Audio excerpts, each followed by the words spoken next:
G'day, guys, and welcome to another episode of the Mindful Men podcast.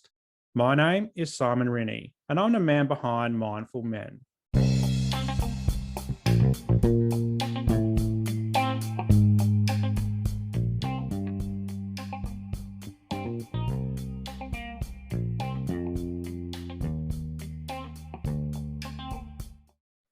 I'm really excited today because we're going to be talking about something that's dear to my heart, and it's mental health, and a different type of mental health support as in a recovery coach. And today I've got Jake O'Halloran with me in Melbourne, Victoria. How you going, Jake? Yeah, well, thank you. Yourself? Yeah, good. Thank you very much. And Jake, you're part of One Good Day. It's a recovery coach support service down in Melbourne. That's right. Yeah, correct. I believe we've now got recovery coaches in nearly every state in Australia now, apart from Northern Territory.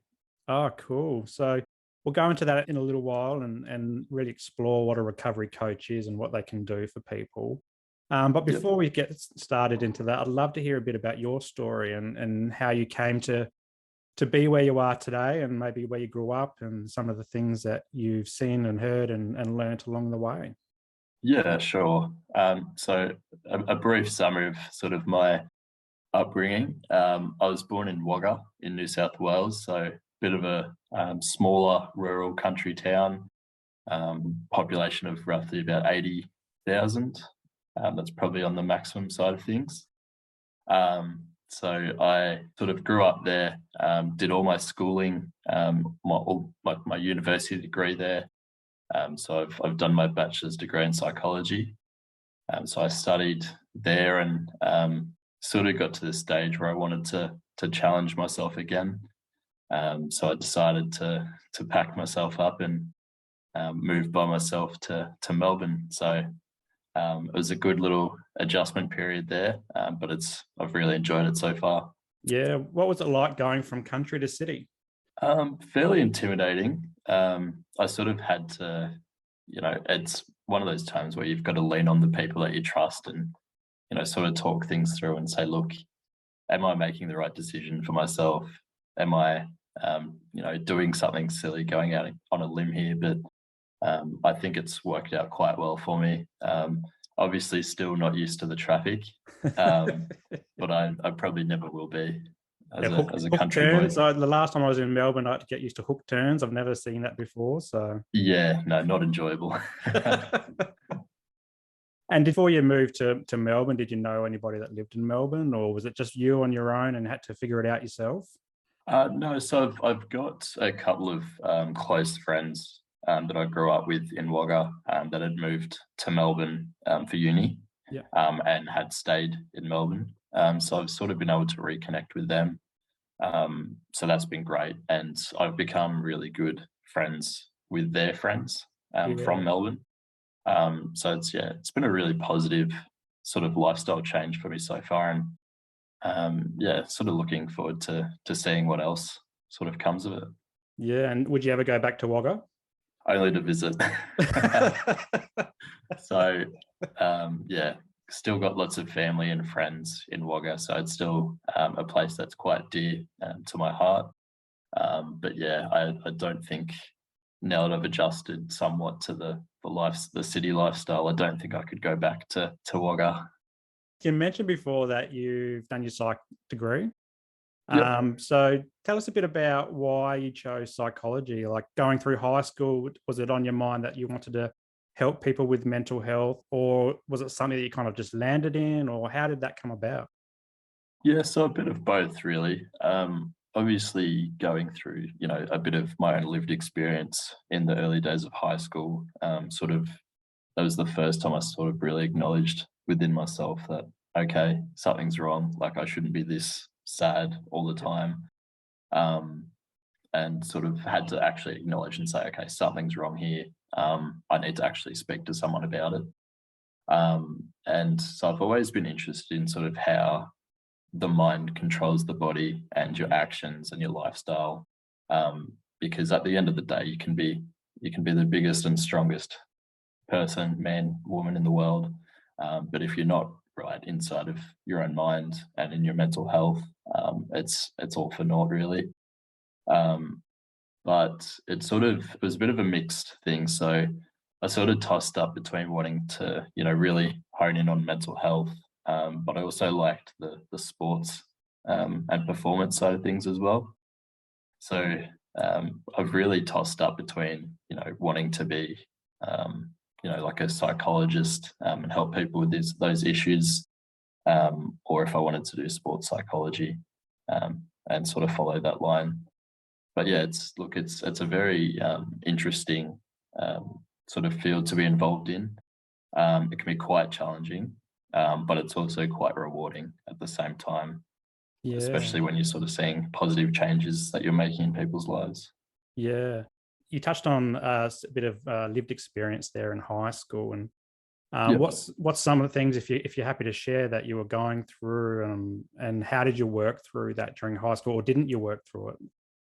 I think it sort of really came out probably that transition from year 6 to year 7 going into high school. I sort of realized I was probably quite unmotivated and sad more often than not. Mhm. And it sort of got to the stage where I think my parents had sort of picked up on it as well. And it sort of took me admitting, okay, something's, not quite right here, to actually, as much as I didn't want to, reach out and access counselling for the first time and that sort of thing. It really sort of presented itself as being sad and unmotivated, and I think I was starting to put on quite a bit of weight Mhm. because I wasn't, wasn't playing sports or something, which is something I've always enjoyed. And yeah, it really took, I guess, acknowledging it and addressing it to actually realize that there was something, not quite right, to be able to make that change and, get on the track to being happy again. Yeah, I think at year 6 and 7, that age would be a very hard thing to acknowledge. I think Yeah. even understand what was going on. A lot of people, myself included, sit with it in silence for many, many years, if not decades. But for you to do it so young, you must have had some pretty strong support from your parents or other people around you to help you recognize it. Yeah, definitely. I think my parents have always been great with that sort of thing, and wanting me to be happy and healthy. Support networks, if you have them, if you're lucky enough to have them, can be invaluable to making sure that you're doing okay, and living the most sort of fulfilling life that you can. Um, yeah, so I think that's sort of leaning into the recovery coaching as well. It's just another sort of part or fragment of your support network that you can add. So yeah, it's Yeah. quite a rewarding role. And when you, in that year 6 and 7 mode, did you see a counselor or a psychologist? Like, what was your journey through that recovery process? Yeah, so I won't say I enjoyed it. As sort of the typical male, I don't overly enjoy talking about my feelings still to this day. Mhm. But I went through a few sessions of counselling, and probably at the start wasn't too receptive to it. But as it sort of went along, I sort of realised, okay, it is quite rewarding to talk to someone, and not be judged. I think Mhm. that's the most important thing, especially as men, and even today. I think it's sort of the general conception that it's somewhat weak as a man to talk about your feelings. So yeah, I would suggest, and yeah, the counselling is just completely invaluable. If you're ever going through something, just give it a go. Like, just Yeah. try it. Yeah, and it's I guess when we think about mental health recovery or mental health support, psychosocial disability or psychosocial support, we think psychologists, psychiatrists, pretty much counselling, and to a lesser extent, mental health social workers as well. But then recovery coaches has popped on my radar. Say the last 12 months, I've started to hear about recovery coaching. I'm not sure how long it's been around. Do you know much about the history of recovery coaching? Is this a relatively new support? Yeah. So it is quite a new support to the NDIS. I'd say probably within the last 2 years, if that. So it's quite a new field, but the sort of feedback of recovery coaching has been outstanding. As sort of within my own organisation, One Good Day, they've already expanded to nearly all of the states in Australia over the course of about a year and a half. So it's very quickly growing, and it's popping up on more and more sort of NDIS plans and recovery plans. And it's just all the feedback's just been great. It's Yeah. helped a lot of people so far. For people that are not familiar with the NDIS, can you give us a bit of a rundown as to what that is? Yeah, so essentially the NDIS is it's a government scheme that grants funding for people with disabilities, whether that be physical or psychological, or in this case, psychosocial. So that can range from anything. A lot of my clients will struggle with depression, anxiety, schizophrenia, and even acquired brain injuries. So essentially, that's funding that people can access, to help them on their recovery journey and their day-to-day life. Wow, it sounds amazing. The fact that people out there that might be living with some of these conditions might be eligible for some government funding to help support recovery. Because outside of that, you've got the mental health system. So you go to your GP, you might get a mental health care plan. Or you're privately paying, or if you happen to be part of Veterans Affairs, you might be able to get some support through that kind of system as well. But this sounds like is it disability specific, or can anybody access a recovery coach? So at this stage, I believe it's disability specific, but I always suggest that people go to their GP and get a mental health plan. So as I'm sure you know, a mental health plan entitles you to, I think it's 10 free sessions of counselling, and those 10 sessions can make an absolute world of difference. Definitely, with having access to supports that are available, either subsidised or I think in some cases it's free, and in certain cases as well. It's certainly invaluable. And now that I guess we've got the recovery coaching through the NDIS, it's just another avenue for people to get support. And I guess for people to think that, if you're thinking about mental health and mental illness, some people might not recognise that might meet disability criteria as well. How would people find out about whether or not they're eligible for something like that? Usually they go through like a support network. So most people will have like a local area coordinator. So there's lots of organisations that will meet with people that aren't doing too well at the time, and sort of try and get a gauge of whether or not funding through the NDIS would be possible. So I think if you're ever up in the air about whether you are or aren't eligible, it's always worth going to check.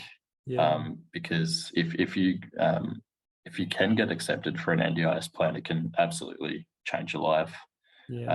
There's so many things that can add to those plans that can just turn into positive outcomes for you, and usually positive changes in your life. So it's definitely worth sort of even if you're a bit 50-50 about whether you're eligible, if you feel like your mental health or if you've got a condition and it's debilitating on your day-to-day life, it's definitely more than 100% worth checking. So you went through psychology. So how did you land? A lot of people, they finish psychology, they might go into a private practice or the public system and do psychology there. So how did you kind of transition from psychology into recovery coaching? So obviously, first I went to the foster care system. So I worked as a permanency case manager there for 2 and a bit years, and sort of like case managed children and families in foster care systems. So there was lots of challenging times through that, but I felt where the part of that job that sort of I felt was missing was the quality time that you actually can spend with people and talk to people to try and make a difference. it was very much sort of just waiting for something to happen and then reporting on it and then dealing with the outcome, rather than, helping to aid their recovery journey and making positive changes. So I think coming to Melbourne, when I saw this sort of pop up, it was very much along sort of the lines of what I, aspired to do and to help people with. So that's very much been in line with my own personal sort of wants. So, but yeah, I've really enjoyed it so far, and even just in the short few months that I've been working as a recovery coach, have already been able to sort of help quite a few people and sort of make some positive changes. So it's been quite rewarding. Awesome. Could you, I guess, describe, we don't want to talk about client-specific information, but kind of like an average day in the life of a recovery coach? Like, what would a day look like for you? Yeah, so my days, I try to be as flexible as possible. They're very tailored to what my clients have going on at the moment. So a normal day could include like traveling to see clients, and even if it's just to have a cup of tea and sit down and talk through, and give them the opportunity to feel as though they're heard, and give them the opportunity to vent and that sort of thing. And that's always rewarding. I think that's probably the best part of the job, is getting to share those conversations with people, because I often find they have great insight, and they're very resilient. Mm-hmm. So it's great to sort of whilst I'm imparting a bit of advice and my opinion to them, it's great to hear what they have to say, and I think it's already led to some positive changes in my own life. Yeah. Apart from that, there's a lot of, coordination of supports. So like I'll set up support workers, like cleaning, gardening, referrals to OTs, GPs, all that sort of thing. So lots of admin work as well. But yeah, I think there's lots of, quality time with clients. And that can be in person, over the computer, or over the phone. It's, just really depends what the client's comfortable with. Yeah. And do you ever find like you're drawing from your psychology background when you're doing some of these chats over a cup of tea, or do you find yourself pulling some of these theories out and practices out? Yeah, I think you really have to pick and choose with psychology. There's a lot of outdated theories that you sort of learn about in uni, and you've got to take the positives out of those and sort of discard the stuff that's not really relevant anymore. Yeah. But yeah, I guess the best part about recovery coaching is you sort of get to bring your own personality and your own spin.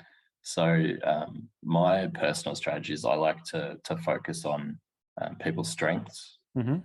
and positives. So as I said, a lot of my clients are already quite resilient, and a lot of the time they don't recognize that.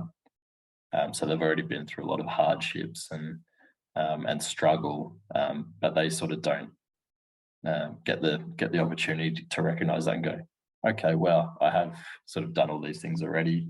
And once you're able to help them realize that they've done it once, they feel more prepared to do it again, and just gain a little bit of belief in themselves and their ability to do things.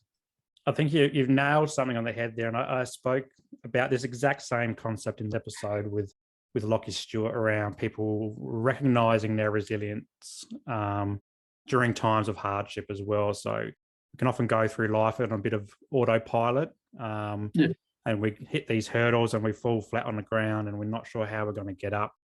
But I think someone like yourself, like a recovery coach or a psychologist, counsellor, or whoever, it's just a support person or a support network, can just highlight to us, hey, you've done this before, you've got up before, and these are some of the things that you did previously. It could have been talking to a GP, it could have been fixing your diet, could have been going for exercise, it could be linking up with new networks or whatever it is, to get over that hurdle in the past. I really love this concept around resilience, because it's something that we don't tune into a lot. We forget we've got it, And it is a huge strength to us. It's the thing that keeps us going every day. And I always come back to this quote that we've survived 100% of our worst days, and that's Yeah. through resilience. But you mentioned also before that the resilience from some of your clients has worn off a little bit on you and into your day-to-day life. What's some examples that you can give in regards to that? So I've got a few clients that have not just, I guess, mental health sort of challenges. They've got physical elements to it as well. Mm-hmm. So I've got clients that experience like quite severe chronic pain or like acquired brain injuries from it could be a range of things like assaults that have happened, unfortunately, or accidents. So just, they're in constant pain, like quite intense, sharp pain. And they've also got things happening for them in terms of their mental health. But every day, they wake up, they get on with their day, they try not to let that define them. And I just find it, it's very inspiring, especially to put things in perspective for myself. Because sometimes I think you can get caught up in the things that you do in your own life. So it's more of an inspiration thing where I can look at them and go, wow, that's actually, so courageous and brave of them to continue to do that. And, especially it puts things in perspective, like those cold nights when I don't want to go to the gym. Yeah. It's like, okay, well, in hindsight, the struggle of me getting out of bed and going to the gym is a lot less than what some people, push themselves through and do a lot of the time do it with a smile. So yeah. And do you find that the people that you work with, do they have much networks around them, or in some cases, are you the only network that they've got? Yeah, so it's a bit of a spread. Some people have quite good family and sort of social networks, and for other people, I'm sort of with, I guess, other services, the only support. So it's definitely, for those people, I always, and with all my clients, I always say, look, even if you're sort of having a rough day and what sort of has triggered things for you is quite silly, just give me a call, and we can just have a vent, or can talk about anything to sort of take your mind off it. I've got a client that'll call me and just talk about the football. And that helps to bring him back into the present and regulate him a bit more, and sort of stop stressing and letting his anxiety take over his days. So that's something that I always offer to all of my clients, is just say, look, I'm here, just give me a call, we can talk through things. And I find they find that quite beneficial. And I guess it's encouraging to just know that you've got someone there that you can call and just talk through things with. Yeah, it sounds quite a as you said earlier, flexible and informal type of support. Because I guess traditionally, if you were in the mental health system, you've got to wait for your appointment with your psych or your social worker or your counsellor, and that could be weeks, if not months, sometimes. Whereas a recovery coach, by the sound of it, and the service that you're providing is a little bit more hands-on and more immediate. Would that be right? Yeah, definitely. Yeah. So I'd say, I usually will check in with clients, even without hearing from them. I'll just send them a text and say, hey, how's your weekend? Like, how are things going? Like, do you want to catch up over the phone the next day or so? And it's really like having a friend, really, to help you through sort of the NDIS and getting supports, and even just sort of venting about things that aren't sort of going too well for you at the moment. So I find it's quite accessible, and it's consistent. So it's quite easy to work with clients and get those positive outcomes. I guess I always tell my clients that mental health, like life, it's always going to be a roller coaster. So you're going to have the extreme ups and downs, but it's just about, I guess, celebrating when you get a win in life, and not getting too down and talking to the right people when you are in that down Yeah, and that message really shines through in the One Good Day Instagram page. So that's how I connected with One Good Day, and vice versa. Is some of that it's just simple messaging that we forget about that can just turn a bad day or the downwards path on a roller coaster start to go up again as well. Yeah. But tell us a bit about One Good Day and some of the things that they're doing. Yeah, so One Good Day is like an organization of psychosocial recovery coaching. So essentially, their goal is to provide, I guess, like a judgment-free experience where you can access a recovery coach as a support. But One Good Day is an organization. I really can't speak highly enough of them, especially just as an employee. It's definitely the most sort of positive work experience I've had to date. And they're very, I guess, engaged in the lives of our clients. We want the absolute, their priority number one. Making them feel heard and listened to is, I guess, the main priority.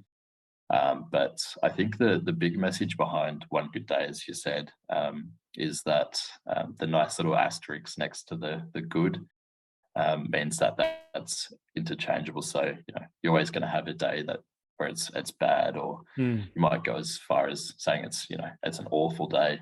But it's sort of about being able to bounce back and come back from that, and make sure, like, even if you're just having the one good day in a week, at least it's an improvement, and trying to, I guess, get the best out of your life and make life fulfilling and positive as much as it can be.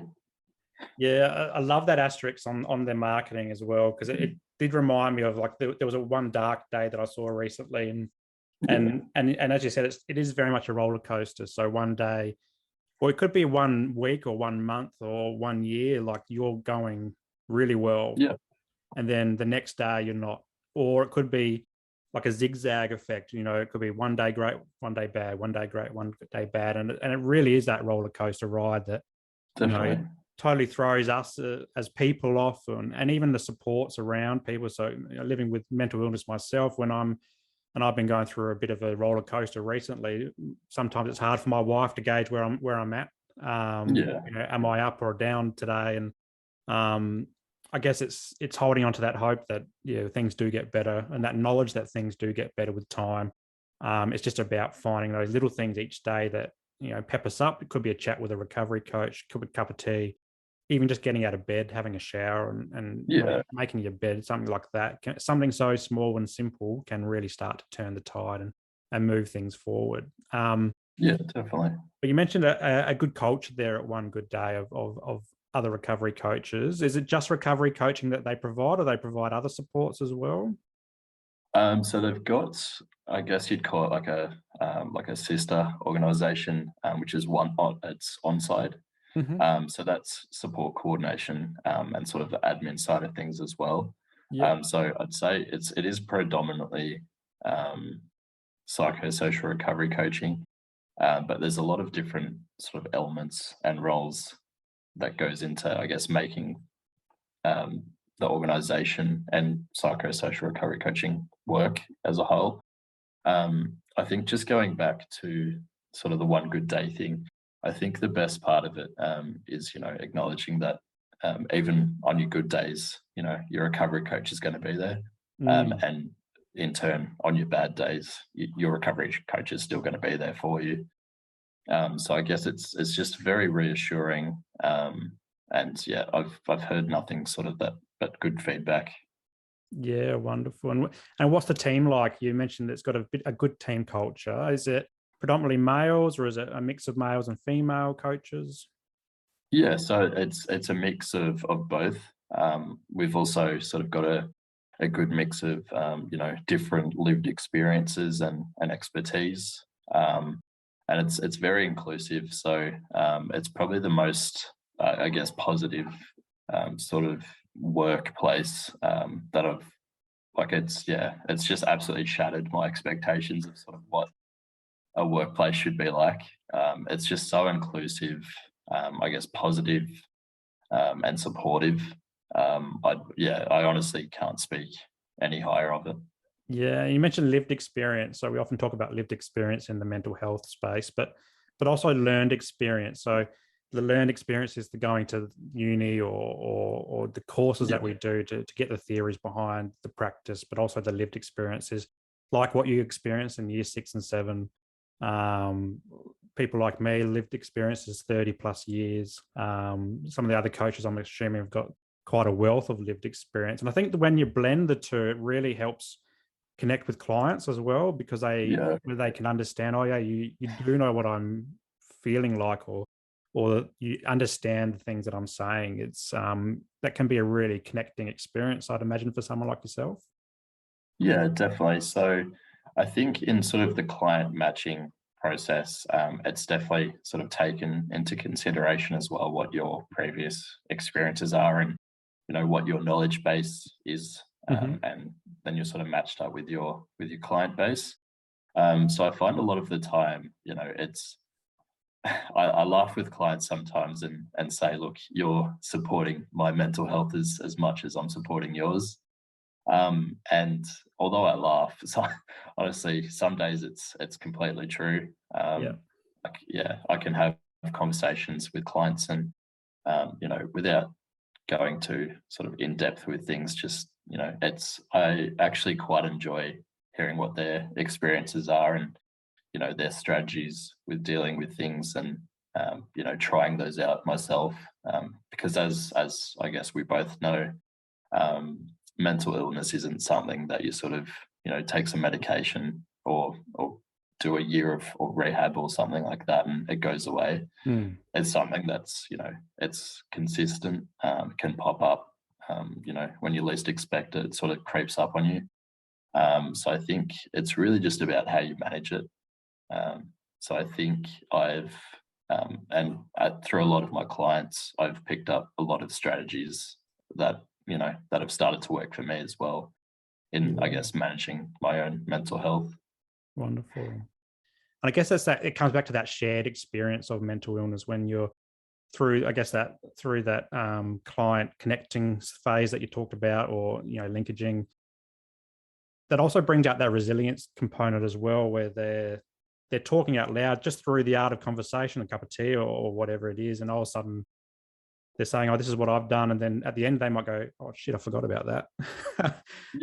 So it sounds like the art of conversation, I guess that's probably the central to the role, is conversation, being able to have a conversation with someone and not be too concerned about, disability. I guess there's a lot of stigma around the term disability, and some people shy away from it, and it's a bit confronting, particularly when we're talking about significant disability, someone who's going through quite a significant acute phase, for example. Have you had any situations where you've been confronted and you're not sure how to approach something, and how did you maybe overcome that? So yeah, I guess as you said, disability can be sort of quite a confronting word. So I think the connotation that you draw upon when you hear disability is you automatically think of physical disability. And quite often with most of my clients, if you pass them in the street, you'd have no idea whatsoever that a lot of them are struggling quite deeply with psychological sort of challenges. So I think I always try and reinforce, even though they are labelled with the term disability, it doesn't have to define them and the person they are. It's just something that they deal with on a daily basis, but it's not who they are. The person they are is the person that wakes up and gets out of bed every morning, puts their shoes on and puts on a brave face and goes out to work, or kicks their day off with a walk and that sort of thing. So I think I'm very much I've started taking the positives out of the negatives in my own life as well. And I find if you focus in on the positives and sort of take the negatives as they come, you usually life sort of rolls around and you find it's quite easy to deal with in a sense. Yeah. Obviously, there's always days that are worse, and you sort of have to, I guess, endure them. But it's just about going through, what works for you and that sort of thing. Yeah. Yeah. And I guess another label, like we in the mental health space, we always talk about labels, and as you said, like you're not the label or the name that someone's given you. A lot of people might not even who might not even be on the NDIS would be, just living with mental illness more generally, don't really like the label of having depression or living with anxiety or obsessive compulsive disorder, PTSD, or whatever it is. But then to add disability to that, I guess we're coming a long way in the disability space now that we've got people like Dylan Olcott, the Australian of the Year, who's championing disability and trying to break down that stigma and so forth, associated with the name. Do you find anyone that you work with that really has strong views around labels and trying to overcome, being labeled as someone with a disability, or just being labeled as someone with mental illness? Look, to be honest, I think the majority of the people I shared the office with sort of share the same views. I think it's great, especially I think Tyson Fury has been a big one for me and a big inspiration. So a lot of the comments that he's made and talks he's had about mental illness and his struggles have really resonated for me. As he says, you view the heavyweight boxer champion of the world as the strongest man on earth. Obviously you don't expect them to have any struggles. They're rich, successful, have fame and glory and sort of everything that you could ever want. But as Tyson Fury talks about, it got to his mental health got to the stage where he was putting on massive amounts of weight from poor eating, was doing drugs, and even got to the point where he sort of didn't want to be around anymore. So I think, especially sort of after his sort of comeback from that, I think, that's something, if it can happen to, anyone like that's got, money, anything, all the sort of worldly wants, it can happen to absolutely anyone. And, you're not any lesser because you're affected by these things. In fact, I'd argue that you're probably a lot more resilient and have a lot more stronger of a character because this is something you deal with and still go through life. Yeah, and that's a great point, is that mental illness or psychosocial disability doesn't discriminate. It could happen to anybody. Yeah, exactly. From the people at the top of the world down to the bottom, and often the people that are like the people at the grassroots level, the people without support, the people that you might be supporting, don't have much money. They don't have much support networks around them. So the fact that they're still getting out of bed every day and doing the things that they need to do without all those other supports that someone who has a lot of money and has a lot of access to resources, I guess, is a testament to the strength-based approach and the strength of people that live with mental illness as well. And as you said, they're even perhaps more resilient, more strong than we give them credit for as well. Yeah, definitely. I'm really enjoying unpacking the recovery coach model. It's something, as I said, is new to me, relatively new to me, something that we don't talk about very often, probably outside of the NDIS space. I imagine not many people have heard of recovery coaching as well. But what's some advice to someone that you could give today who they might be really struggling? They haven't got a support network around them. They're looking for someone like yourself, to come and help them out or be in their corner as well. But they're not really quite ready to make that phone call. What's some kind of advice that you could give to maybe encourage them to make that phone call? Yeah. So I suppose, obviously, I do sort of everything I could to encourage them to actually make that phone call. I mean, at the absolute worst, you're losing maybe 2 to 5 minutes of your time. But at the absolute best, you're putting yourself on a path to complete recovery, and sort of it's another great support to have someone in your corner, sort of rooting for you, encouraging you, motivating you, and sort of I wouldn't say I sort of push my clients along either. I like to think that I sort of walk alongside them as well. So it's not I'm not going to go to your house and drag you out of bed every morning.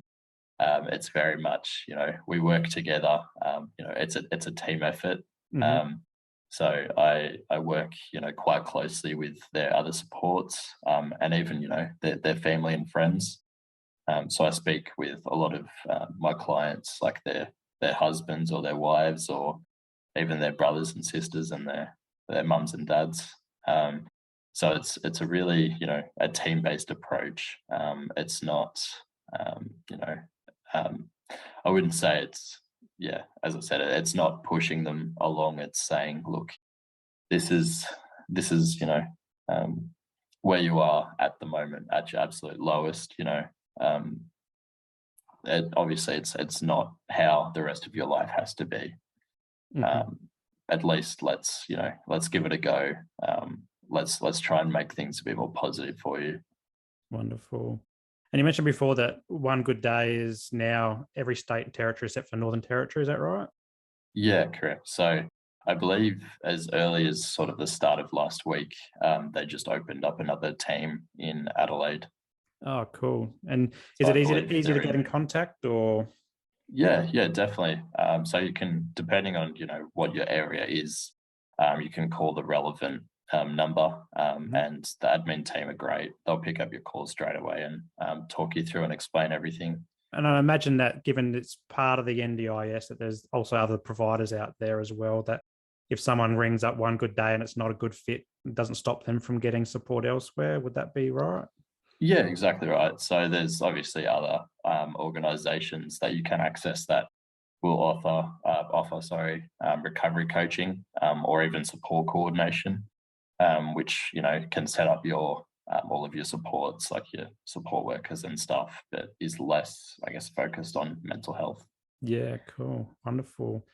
Well, Jake, I've really enjoyed unpacking what a recovery coach is. I love One Good Days, the way that they advertise in the social media space. It's something that I'm passionate about through Mindful Men as well.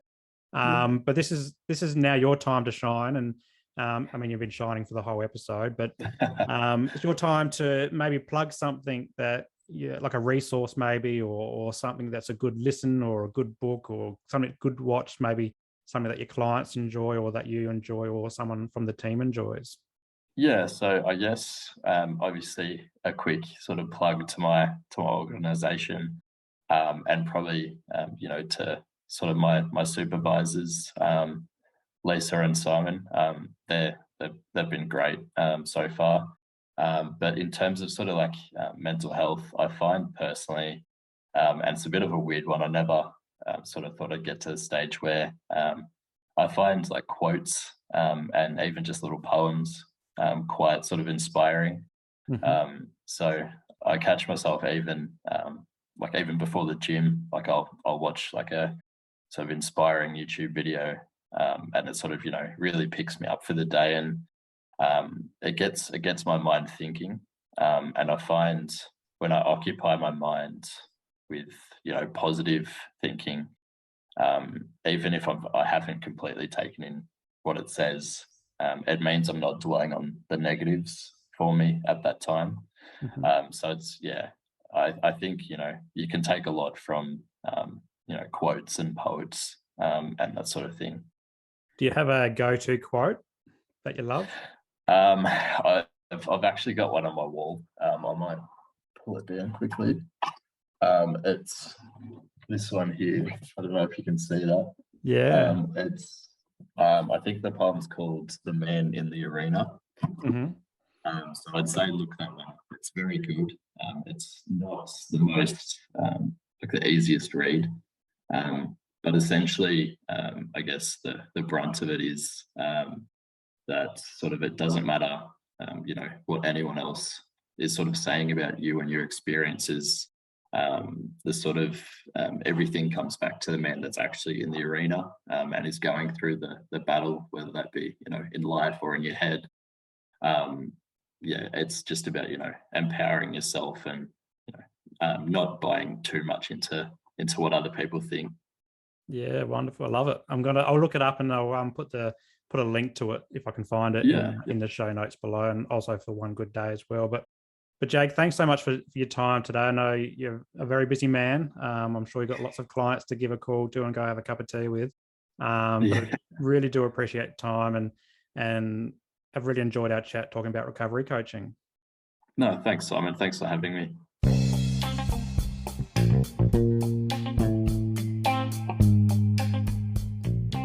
If you enjoyed today's episode, make sure that you like it and leave a comment, and then share it with your mates. Also, subscribe to the channel and hit that notification bell so that you don't miss a moment of future episodes to come.